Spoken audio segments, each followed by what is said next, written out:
nuestro querido doctor Hugo Platas. ¿Cómo estás? Bien. Buenos días, Bien. bienvenido. Buenos días, Bienvenido. ¿cómo Qué están? gusto Buenos verlo días. hoy. Gusto en saludarles. Hoy hablar de hepatitis es hablar del hígado. Sí. Es lo primero que se nos viene a la mente, ¿no? Definitivamente. Y también sabemos que existen infinidad, hay varios tipos de hepatitis y cada uno tiene sus características muy peculiares. Claro. Pero este próximo 28 de julio, que es el día de lucha, De la lucha contra la hepatitis.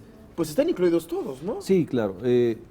Fundamentalmente va dirigido más a hepatitis B y C, aunque también se toca A, Sí. D y E. Son 5 tipos que están ya ahora D y E. clasificados desde la A a la E. Yo Ok. pensaba que solo habían 3. A, B y C. Sí. ¿Y cuál es la Pues, diferencia entre cada uno? ¿Atacan iguales, distintos? No, bueno, la forma de transmisión es una de las diferencias importantes. Para hepatitis A y E es la misma forma de transmisión. ¿Qué es? Para B, C y D, más o menos es la misma forma de transmisión también a través de fluidos corporales, Ok. transfusiones sanguíneas, contacto sexual. Por la saliva. Sí, exactamente. Agujas infectadas, sobre todo en personas que utilizan drogas intravenosas. Ok. Es una de las causas más frecuentes. Ok, ok. Y la transmisión en el embarazo de la madre al feto. Esas son las para B, C y D. Exactamente. Mencionaba también que la E es igual a la A en cuanto a transmisión, al contagio de alguna No, forma. A y E. E. A y E son muy similares a través de Sí. aguas contaminadas, Ok. materia fecal. Es la forma de transmisión de A y E. Ok. ¿sí? A y E tienen las características que son de presentación aguda y también se autolimitan con el paso del tiempo, 4 o 6 semanas más o menos, ¿no? Es la que más conocíamos hace algunos años Pues sí. y posteriormente se empiezan a presentar los casos fuertes de hepatitis B y C, que tienen la peculiaridad que pueden llevar a un problema de cirrosis hepática, que eso es lo grave, Wow. se hacen crónicas. ¿Qué pasa? ¿Qué es la cirrosis, doctor? La cirrosis es el endurecimiento o la muerte del hepatocito, de la célula, de zonas importantes del hepatocito, que pueden llevar a una insuficiencia hepática Sí. y posteriormente a la muerte. Entonces, eso es lo de las cosas más graves, pero también la relación de estas dos tipos de hepatitis, B y C, con cáncer, ¿verdad? También se ha hecho esa asociación con cáncer hepático. Entonces tiene que darse un valor y una importancia muy grande a la prevención de estas dos enfermedades. Ok. Ahora, en cuanto a prevención, lo importante es primero hacer el diagnóstico, ¿sí? A tiempo, claro que sí. ¿Cómo problema sabemos? por la sintomatología. La A y la E se presentan en ciertas temporadas con más frecuencia y se presentan como pequeñas brotes en una población cerrada principalmente. ¿sí? Ok. Entonces, que en la escuela el niño empezó con problemas digestivos, de pronto ya se puso amarillito, tuvo algo de fiebre, Ese etcétera. color amarillento Y tan el antecedente característico, que en el colegio había algunos cuadros de hepatitis. ¿no? Ese es como lo más tradicional.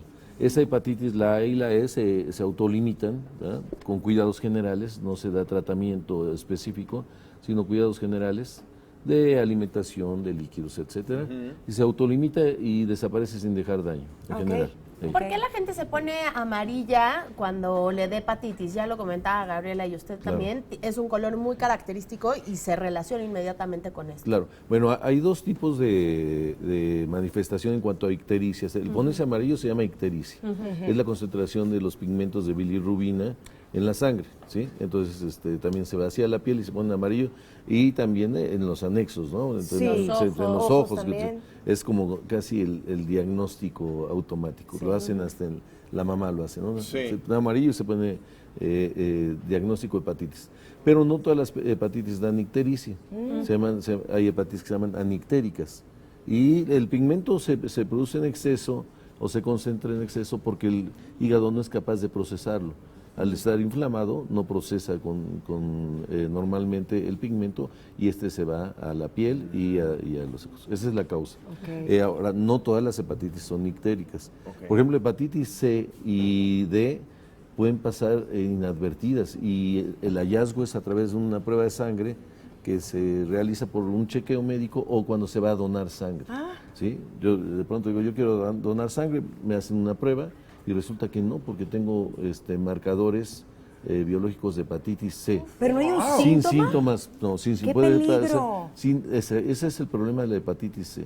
que puede pasar inadvertida, ¿no? Y que no hay vacunas, entonces es otro de los problemas. Vacunas para A y para B, ¿sí? Pero las otras no hay vacunación. Entonces, hay ese tipo de condiciones, pues hace más difícil el diagnóstico y el tratamiento. Claro, ¿sí? y muchas veces ya cuando la persona se da cuenta está avanzado. Definitivamente, exactamente. Cuando muchas veces se manifiesta por la cirrosis, pero sobre todo la hepatitis C, se manifiesta cuando ya hay cirrosis. O la hepatitis B también puede suceder así.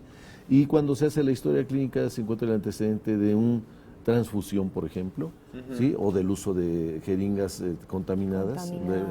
Cuando el paciente usa drogas intravenosas, pues un antecedente importante nos lleva al diagnóstico de por qué puede tener hepatitis B o hepatitis C, ¿sí? O por la práctica también de relaciones sexuales entre personas del mismo sexo sin protección, exactamente. Son las formas, sin ser responsables. ¿No? Doctor, un ser humano puede vivir con algunos órganos, bueno, sin algunos órganos, por así decirlo, ¿no? Sí, o con mal funcionamiento, ¿no? Pero el hígado es el hígado primordial, ¿no? Exactamente. Y entonces, ¿cómo tenemos que llevar a cabo esta prevención, esta campaña de autocuidado? Sí. Para que en realidad, pues, no caigamos en esto, porque, pues, es muy importante, ya nada más porque el 28 de julio es ya mundial de lucha contra la hepatitis. Se ve que pues algunos de nosotros todavía no tenemos esta conciencia. Claro, bueno, yo creo que debe haber un enfoque preventivo para los diferentes tipos de hepatitis A, sobre todo A y E, pues el manejo de alimentos, el lavado de manos, el tratar del manejo de heces, también que sea muy higiénico, todo esto va enfocado a ese tipo de hepatitis A y E.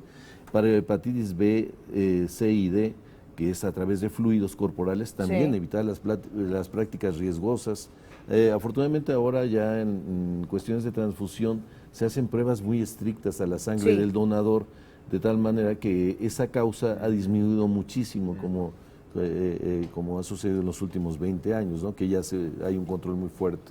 Sí. El uso de drogas intravenosas, bueno, en países desarrollados se sabe que los pacientes que usan drogas intravenosas hasta le proporcionan la jeringa. Por ejemplo, en Holanda, si se va a inyectar heroína, por ejemplo, les dan la jeringa y la desechan inmediatamente. Es otra forma de prevención. Claro, al no haber un cambio en la actitud, esto. claro. Entonces, y obviamente la vacunación, ¿no? La vacunación muy para las hepatitis A y B sigue siendo fundamental. Entonces todo es, como siempre, en cualquier enfermedad, prevención. Así es. Hay que hacer prevención. E información. Conocer qué es lo que sucede para poder hacer prevención. Doctor, muchísimas gracias. Sí, gracias a ustedes. Gracias, doctor. Le mando un saludo a mi hijo que está viéndome ahora, está de vacaciones.